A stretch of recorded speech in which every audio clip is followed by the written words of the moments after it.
പ്രിയമുള്ളവരെ, ഞാൻ വിനോദ് കുമാർ. ഈ വരുന്ന തദ്ദേശ സ്വയംഭരണ തെരഞ്ഞെടുപ്പിൽ ശ്രീകൃഷ്ണപുരം ബ്ലോക്ക് പഞ്ചായത്തിലെ പുലാപ്പറ്റ ഡിവിഷനിൽ നിന്നും ഐക്യ ജനാധിപത്യ മുന്നണിയുടെ സ്ഥാനാർത്ഥിയായി ഞാൻ മത്സരിക്കുകയാണ്.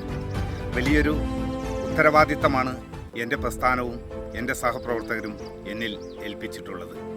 കഴിഞ്ഞ 5 വർഷക്കാലം കടമ്പഴിപ്പുറം ഗ്രാമപഞ്ചായത്തിലെ 3-ാം വാർഡിലെ ജനപ്രതിനിധിയായി ആ നാടിൻ്റെ വികസനത്തിനും ആ നാട്ടുകാരുടെ ക്ഷേമത്തിനും വേണ്ടി പ്രവർത്തിച്ച അനുഭവ സമ്പത്തുമായാണ് ഞാൻ നിങ്ങളുടെ മുന്നിലേക്ക് എത്തുന്നത്.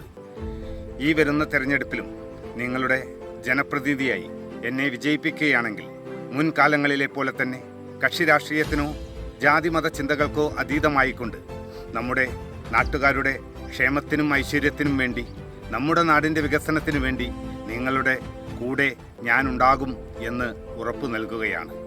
ഈ തിരഞ്ഞെടുപ്പിൽ എൻ്റെ തിരഞ്ഞെടുപ്പ് ചിഹ്നമായ കൈപ്പത്തി അടയാളത്തിൽ വോട്ടുകൾ രേഖപ്പെടുത്തി എന്നെ വിജയിപ്പിക്കണമേ എന്ന് വിനീതമായി അഭ്യർത്ഥിക്കുകയാണ്. കൂടെയുണ്ടാകും.